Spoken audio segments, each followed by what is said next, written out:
పాండవులకి కౌరవులకి మొత్తానికి ద్రోణాచార్యుడు గురువయ్యాడు. అయితే ఒకరోజు ద్రోణాచార్యుడు ఏం చేశాడంటే వారి శిష్యుల యొక్క బలాలేంటి బలహీనతలేంటి వీటన్నిటి గురించి తెలుసుకోవడం కోసం వారందరికీ ఒక పరీక్ష పెట్టాలనుకున్నాడు. వెంటనే కురురా కుమారులు అందరినీ ఒక దగ్గరికి పిలిచాడు. అలాగ పిలిచిన తర్వాత తను చెక్కతో ఒక చిలుక బొమ్మని చేశాడు. ఇలా చేసిన చిలుక బొమ్మని ఆ రాకుమారులకి 100 అడుగుల దూరంలో ఉన్న ఒక చెట్టు పైనైతే పెట్టాడు. ముందుగా ఆ రాకుమారులందరిలోనూ పెద్దవాడైన యుధిష్ఠిరుణ్ణి రమ్మన్నాడు. అలాగ వచ్చిన యుధిష్ఠిరుడికి ఒక విల్లుని ఇచ్చాడు. బాణం ఎక్కుపెట్టమని ఆ చిలుకను చూపించాడు. ఇక ద్రోణాచార్యుల వారు చెప్పినట్లుగానే యుధిష్ఠిరుడు బాణాన్ని చిలుక యొక్క కంటికి ఎక్కుపెట్టి ఉంచాడు. అప్పుడు ద్రోణాచార్యుడు నువ్వు బాణం ఎక్కుపెట్టి ఉన్న ఆ చిలుక నీకు కనిపిస్తుందా అని అడిగాడు. దానికి యుధిష్ఠిరుడు కనపడుతుంది గురుదేవా అని అన్నాడు. ఆ పక్షి నిలబడి ఉన్న ఆ చెట్టు నీకు కనబడుతుందా అని మళ్ళీ ద్రోణుడు యుధిష్ఠిరుడిని అడిగాడు. అప్పుడు యుధిష్ఠిరుడు మళ్ళీ కనిపిస్తుంది గురుదేవా అని అన్నాడు. ఇక చివరిగా నేను నీ తమ్ముళ్ళు అందరూ నీకు కనిపిస్తున్నారా అని ద్రోణుడు యుధిష్ఠిరుడిని అడిగాడు. అప్పుడు మళ్ళీ యుధిష్ఠిరుడు కనబడుతున్నారు గురుదేవా అని అన్నాడు. ఇక యుధిష్ఠిరుడు చెప్పిన మాటలన్నీ విన్న ద్రోణుడు నువ్వు ఈ లక్ష్యాన్ని ఛేదించలేవు అని అన్నాడు. ద్రోణుడు అన్నట్లుగానే యుధిష్ఠిరుడు బాణాన్ని వదిలాడు. వదిలిన బాణం నేరుగా వెళ్లి చిలుక పక్క నుంచి వెళ్లిపోయింది. తర్వాత ద్రోణుడు మిగిలిన రాకుమారులైన భీముడు, దుర్యోధనుడు, నకులుడు, సహదేవుడు అందరినీ పిలిచాడు. వారందరూ కూడా సేమ్ ఇదే ఆన్సర్ చెప్పారు. ఇక ఫైనల్ గా అర్జునుడి వంతు వచ్చింది. ద్రోణుడు అందరినీ అడిగినట్లుగానే నీకు ఆ పక్షి కన్ను కనిపిస్తుందా అర్జున అని అడిగాడు. కనబడుతుంది గురుదేవా అని అర్జునుడు ద్రోణాచార్యుడితో అంటాడు. దాని తర్వాత నీకు ఆ పక్షి కనిపిస్తుందా అని అడిగాడు. దానికి అర్జునుడు లేదు గురుదేవా అని అన్నాడు. మళ్ళీ ద్రోణాచార్యుడు నీకు ఆ చెట్టు కనిపిస్తుందా అని అడిగాడు. దానికి అర్జునుడు మళ్ళీ లేదు గురుదేవా అని అన్నాడు. ఇక చివరికి నేను నీ సోదరులు నీకు కనిపిస్తున్నామా అని ద్రోణుడు అర్జునుడిని అడిగినప్పుడు అర్జునుడు నాకు ఆ చిలుక కన్ను తప్ప మరేమీ కనిపించట్లేదు గురుదేవా అని అర్జునుడు ద్రోణాచార్యుడితో అంటాడు. ఇక అప్పుడు ద్రోణాచార్యుడు ఇక ఛేదించు నీ లక్ష్యాన్ని అని అంటే అర్జునుడు తన బాణాన్ని వదిలాడు. అలాగా వదిలిన బాణం నేరుగా వెళ్లి పక్షి కంటిలోంచి దూసుకొని అవతల వైపుకు వచ్చింది.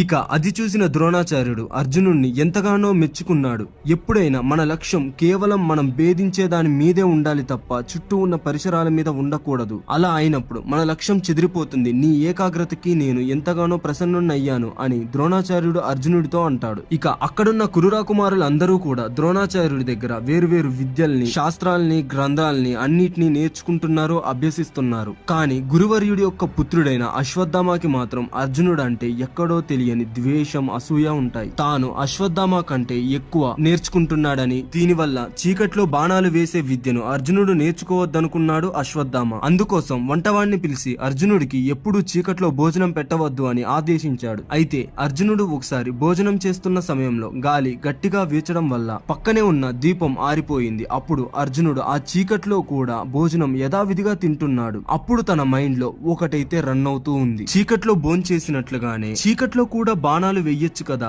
అని ఒక ఆలోచన అయితే తన మైండ్ లో రన్ అవుతూ ఉందన్నమాట. ఇక దాని తర్వాత అర్జునుడు ప్రతిరోజు రాత్రిపూట చీకటిలో బాణాలు వేసుకుంటూ చీకటిలో ధనుర్విద్యనైతే నేర్చుకుంటూ ఉన్నాడు. అలా ఒకరోజు ద్రోణాచార్యుడు రాత్రి నిద్రపోతున్న సమయంలో రాత్రిపూట తనకి జుమ్ జుమ్ అనే కొన్ని శబ్దాలైతే వినిపించాయన్నమాట. అవి ఏంటా అని నిద్రలేచి బయటికి వచ్చి చూడంగానే అది అర్జునుడి యొక్క బాణం నుంచి వచ్చే శబ్దం. అప్పుడు అది చూసి ద్రోణాచార్యుడు ఇవి అర్జునుడి బాణం నుంచి వచ్చిన అల్లెతాడు శబ్దాలా అని అనుకున్నాడు. అప్పుడు ద్రోణాచార్యుడు అర్జునుడి యొక్క ఆసక్తిని చూసి ఎంతగానో సంతోషపడి అర్జునుడితో ఇలా అంటాడు, నీవు నా శిష్యులందరిలో కల్లా నాకు ఎంతో ప్రియమైన శిష్యుడివి. నిన్ను ఈ లోకంలోనే సర్వశ్రేష్ఠ ధనుర్ధారిగా రూపుదిద్దుతానని మాట ఇస్తాడు. ఇక అలాగా ద్రోణాచార్యుడు పరశురాముడి దగ్గర నేర్చుకున్న ఎన్నో అస్త్ర శస్త్రాలన్నీ కూడా అర్జునుడికి అయితే నేర్పించడం మొదలుపెట్టాడు. ఇక అదే సమయంలో ద్రోణాచార్యుడు యొక్క పేరు ప్రఖ్యాతులు విశ్వమంతా కూడా మోత మోగిపోతూ ఉన్నాయి. ఎక్కడెక్కడి నుంచో రాజకుమారులు వచ్చి ద్రోణాచార్యుడి దగ్గర విద్యాభ్యాసం చేస్తూ ఉన్నారు. అలాగే ద్రోణుడి యొక్క కీర్తిని విని హిరణ్యధన్ముడు అనే ఒక ఇరుకల రాజకుమారుడు అయిన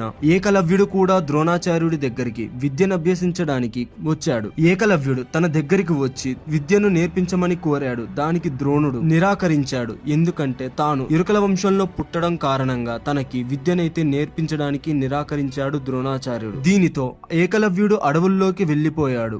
ఇలా కొంతకాలం గడిచింది. ఓసారి పాండవులు కౌరవులు శిక్షణ నిమిత్తం అడవుల్లోకి వెళ్లారు. అప్పుడు పాండవులతో పాటు వచ్చిన ఒక కుక్క అడవుల్లో తప్పిపోయింది. అది ఓ చోట ఉండి బాగా గట్టిగా అరవడం మొదలుపెట్టింది. ఆ అరుపులు విన్న పాండవులందరూ ఆ కుక్కల దగ్గరికి వచ్చారు. అప్పుడు అరుస్తున్న కుక్క దగ్గరికి ఎక్కడి నుంచో ఏమో తెలియదు కానీ ఒకేసారి 7 బాణాలైతే వచ్చి దాని కంఠంలో కుచ్చుకున్నాయి. అది చూసి పాండవులందరూ కూడా ఎంతగానో ఆశ్చర్యపోయారు. కేవలం శబ్దాన్ని విని ఎక్కడో ఉన్న లక్ష్యాన్ని కూడా ఇంత సులభంగా ఛేదించిన ఆ మహావీరుడు ఎవరా అని ఆలోచిస్తూ ఉన్నారు. అలాగా ఆ బాణాలు వచ్చిన దిక్కు వైపుగా ఆ పాండవులు నడుచుకుంటూ వెళ్ళసాగారు. ఇక ముందుకు వెళ్తూ ఉండగా అక్కడ ఒక చోట పాండవులకు ఒక మట్టి విగ్రహం కనిపించింది. అది చూసి పాండవులందరూ ఎంతగానో ఆశ్చర్యపోయారు. అలాగా వెళ్లి చూడగా ఆ మట్టి విగ్రహం ఎవరిదో కాదు, ద్రోణాచార్యుడి.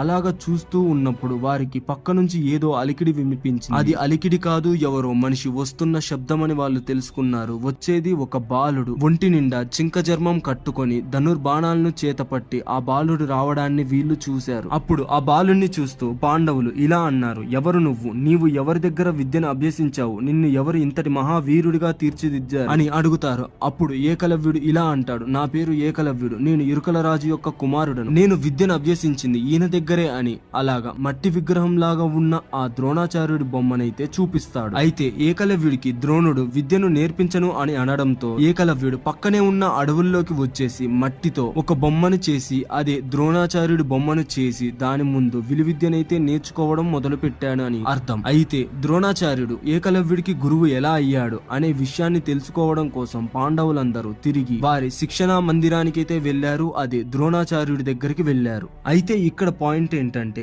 గురువుని ఎదురుగా పెట్టుకొని అంతటి విద్యను నేర్చుకోలేకపోయిన అర్జునుడు కేవలం ఒక మట్టి బొమ్మను ముందు పెట్టుకొని ఇంతటి మహావీరుడైన ఏకలవ్యుణ్ణి చూసి అర్జునుడు అస్సలు భరించలేకపోయాడు. అయితే ఓసారి ద్రోణాచార్యుడితో అర్జునుడు ఇలా అంటాడు, గురువర్య, నేను మీకు ప్రియ శిష్యుణ్ణి అన్నారు కదా, నాకు అన్ని విద్యలు నేర్పిస్తాను అని చెప్పారు కదా, కానీ ఏకలవ్యుడు మీ ప్రియ శిష్యుడు అంట కదా, ఆయనకి నాకంటే ఎక్కువ విలువిద్యలో నైపుణ్యం ఉంది అంట కదా అని అడిగాడు. అప్పుడు ద్రోణాచార్యుడికి ఏమీ అర్థం కాక అర్జునుడిని తీసుకొని ఏకలవ్యుడు ఉంటున్న అడవిలోని ఆ ప్రదేశం దగ్గరికైతే వెళ్ళాడు. ఇక ద్రోణాచార్యుడిని చూసిన ఏకలవ్యుడు వెంటనే గురువర్యుడి దగ్గరికి వెళ్లి పాదాభివందనం చేసుకొని నమస్కరించాడు. అప్పుడు ద్రోణాచార్యుడు ఎవరు నీవు అని అడిగాడు. దానికి ఏకలవ్యుడు నేను మీ శిష్యుడను గురుదేవా అని అన్నాడు. దానికి ద్రోణాచార్యుడు అసత్యం, నేను ఎన్నడూ నీకు విద్య నేర్పలేదు అని అన్నాడు. దానికి ఏకలవ్యుడు లేదు గురుదేవా, నేను మీ విగ్రహాన్ని గురువుగా మలుచుకొని సాధన చేశాను అని అంటాడు. అప్పుడు ద్రోణాచార్యుడు కేవలం విగ్రహాన్ని చూసి ఇంత గొప్ప ధనుర్ధారి అయ్యావా, ఇంత ధనుర్విద్యని అభ్యసించావా అని ఎంతో సంతోషంగా ఏకలవ్యుడిని దగ్గర తీసుకోబోతుంటే ద్రోణాచార్యుడికి ఏకలవ్యుడు పక్కన ఉన్న ఏకలవ్యుడి యొక్క ధనుర్విద్యను చూసి ఎంతగానో ఉత్సాహాన్ని కోల్పోయి కనిపించిన అర్జునుడు కనపడ్డాడు. ఇంతలో ద్రోణాచార్యుడికి నిన్ను ఈ విశ్వంలోనే సర్వశ్రేష్ఠ ధనుర్ధారిగా మారుస్తాను అని ఇచ్చిన ద్రోణాచార్యుడి మాట అయితే గుర్తొచ్చింది. అప్పుడు ద్రోణాచార్యుడు ఏకలవ్యుడి వైపు చూస్తూ నేను నీ గురువుని అంటున్నావు, మరి నీ గురువుకి గురుదక్షిణ చెల్లించవా అని అడిగాడు. అప్పుడు ఏకలవ్యుడు గురుదేవా, ఈ శరీరం మీదే, ఈ విద్య మీదే, నా సర్వం మీదే, నేను మీ సేవకుణ్ణి, మీరు ఏది కోరితే అది ఇస్తాను అని అంటాడు. అప్పుడు ద్రోణాచార్యుడు నాకు నీ కుడి చేతి యొక్క బొటనవేలుని గురుదక్షిణగా ఇవ్వమని ఏకలవ్యుడితో అంటాడు. అప్పుడు అది విన్న ఏకలవ్యుడు మరో క్షణం ఆలోచించకుండా వెంటనే తన కుడి చేతికి ఉన్న ఆ బొటనవేలుని నరికివేసి గురుదక్షిణగా ఇచ్చేశాడు. ఇక బొటనవేలు లేనందువలన ఏకలవ్యుడు ఇంతకాలం చేసిన సాధ బూడిదలో పోసిన పన్నీరులాగా పోయింది. ఇక తాను ధనుర్విద్యని కొనసాగించలేడు అని అర్థం చేసుకొని తన వల్లే ఇదంతా జరిగిందని అర్జునుడు బాధపడుతూ ఉన్నాడు. కానీ ఇంకోవైపు మనసులో ఇక తనను మించిన గొప్ప ధనుర్ధారి ఎవరూ లేరు అని చెప్పి ఒక చిన్న ఆనందమైతే మనసులో ఉంది. సరిగ్గా అదే సమయంలో వెనక నుంచి ఎక్కడి నుంచో తెలియదు కానీ ఒక బాణం అయితే దూసుకొని వచ్చింది. అలాగా వచ్చి ఆ బాణం నేరుగా అర్జునుడి పాదాల దగ్గర కుచ్చుకుంది. అప్పుడు ఎవరు ఈ బాణాన్ని వేశారా అని అందరూ ఒకసారి వెనక్కి తిరిగి చూడగా అప్పుడు అక్కడ సహజ కవచ కుండలాలు ధరించి చేతిలో ధనుస్సుని చేతపట్టి పెద్ద పులిలాగా కర్ణుడు అక్కడ నించొని ఉన్నాడు. నెక్స్ట్ ఎపిసోడ్ కోసం ఛానల్ అయితే సబ్స్క్రైబ్ చేసుకోండి. వీడియో నచ్చితే లైక్, షేర్ అండ్ కామెంట్ చేయడం అయితే అస్సలు మర్చిపోకండి. ఇంకో ఇంట్రెస్టింగ్ టాపిక్ తో మళ్ళీ మీ ముందుకు వచ్చేస్తా.